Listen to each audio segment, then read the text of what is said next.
Palagay ka ng botox. Hindi ko masabi. Kasi uso no? Nagpalagay ako, Diyos ko, ayoko na lumabas. Sabi ko, Sana nagsisiro kami, hindi siya nagsisisi ng kahit anong nangyari sa buhay niya. Hindi siya nagsisisi sa love life niya, kung anong nangyari sa buhay niya, or anything sa kanyang buhay. Siya ay nagsisisi sa pagpapaganda. Kaya kung mahilig ka magpapaganda, mag-isip-isip ka muna. Let's go. Pero kung may isang bagay ka naman na pinagsisisihan sa buhay mo, ano yun? siguro pinagsisisihan ko yung nagpaano ko. Pag may nagpapaano-ano ka ng mga, ano mo yun? Pag Ano? nagpalagay ka ng botox. Hindi, siguro pinagsisisihan ko yung nagpaano ko. Pag may nagpapaano-ano ka ng mga, ano mo yun? Pag Ano? nagpalagay ka ng botox. Hindi ko masabi. Kasi uso no? Nagpalagay ako, Diyos ko, ayoko na lumabas. Sabi ko, ba't ganito? Yung isa gumagano, yung isa nakagano, ang ganyan na ako. Gano'n, yung isa nakagano, ang ganyan na ako. Gano'n, yung isa nakagano, ang ganyan na ako. Kasi, Ang lalim ng pinagsisihan mo. oo, Grabe. kasi Botox. masakit sa akin kasi parang iba na yung mukha ko. Kahit di ako nagaganyan sa sarili ko, basta gusto ko yung, ayoko yung titingin, tas hindi na ako. Yung titingin, tas hindi na ako. Yung titingin, tas hindi na ako. Tingin kasi sa lamin, yung isa bumababa na kasi pag bumababa na. Tapos itong isa nakaangat pa. Ay, follow up na naman, gaganon. At pa, ay, follow up na naman, gaganon.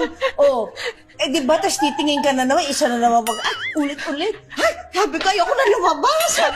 Sabi ko, ayoko na lumabas. Sabi ko. So yun wala na pinagsisihan mo? Ako kasi, biruin mo, i-injectionan So, ka. wala kami Yelo lang. Ay, sabi ko, ganito na pala kayo ng ganap. Diyos ko, sabi ko. Wala tayong pinagsisihan sa pag-ibig, sa desisyon sa buhay, sa pag-artista. Botox ang pinagsisihan Kaya namin. gusto ko mang magpa-retoke or what, parang natatakot na Hindi mo ako. naman kaya, ang ganda ng katawan mo. Hindi, yung, siyempre, di ba, pag nanganak ka, medyo lumuluwag na ang andito. Kasi siguro si Sarian, May belt bag.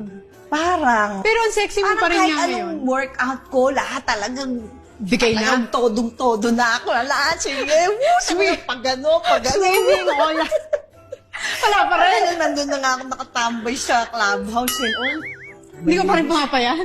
Papaya, tapos konting relax lang, balik na naman. Alam mo yung, ay, wala, mahirap talaga. Yun, ang galing niya. Alam mo, zero kami. Straight to the point talaga nagsisisi siya sa pagpabotox. Oh my God. Kasi, yung mga artista kasi, di ba, hindi forever sisikat ka. Oh, di ba?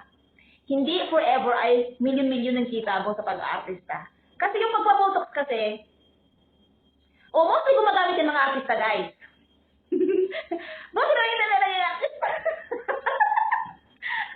Kasi comfortable sila sa camera, di ba? Di ba pag maganda sila? Siyempre artista sila, di ba? Kailangan nila maganda. Oh. Lalo-lalo yung walang talent, tapos hindi ka pa maganda. Sino na nakikita dyan? Kailangan pamutok. Kuro kami! Ikaw na!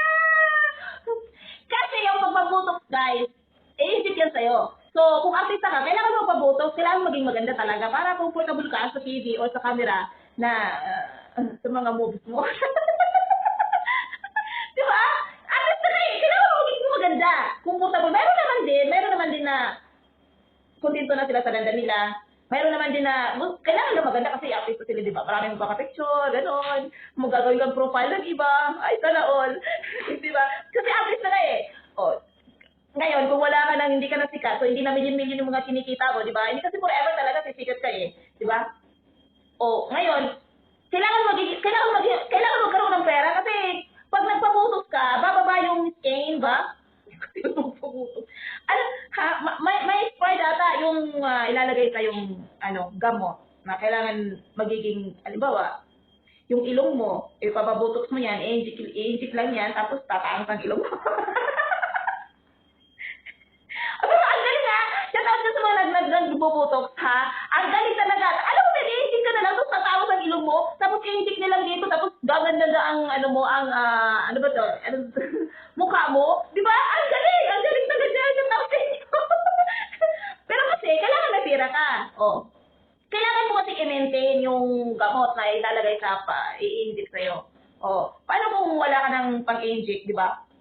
Halimbawa, biglang bumaba yung skin mo, naging, ano na yung skin mo, tapos, siyempre, hindi naman, agad-agad, andyan na kayo. Ano ba explain? Hindi agad-agad may pera tayo, no?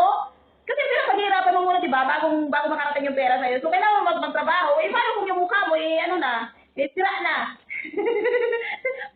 So, yun yung sinabi ni Romy, parang ayaw nang lumabas niya, ayaw nang lumabas sa bahay kasi nga, yung nakita niya yung mukha niya parang iba na, o di ba? Kaya kung maaari guys, huwag na kayo magpa-botox. Kasi, minsan kasi, pero yung mga mayayaman, yung may ano na sila, yung mintin na talaga nila yung magpa-botox. Yung, sa mga mayayaman. Nagpapa-inject talaga sila. Every month, o every 6 months, yun. Sa may mga pera. Pero kasi, mostly kasi mga artista, di ba? Kailangan nila yun kasi nga, comfortable sila sa camera or sa mga TV or sa mga interviews, ganon. Yun. Yun lang. So, shout out sa'yo, Romy, dahil straight to the point na nagsisisi talaga siya sa pagpabutok. Botox pa more! Pero ang galing no, kasi bibigyan ka talaga ng botox ng ganda. Oo. Kung pangit ka, kaya ka pagandahin talaga. Yun nga lang, pera is power. Kailangan mo ng pera, te. Para ikaw ay gumanda. Ganun ang, life sa botox.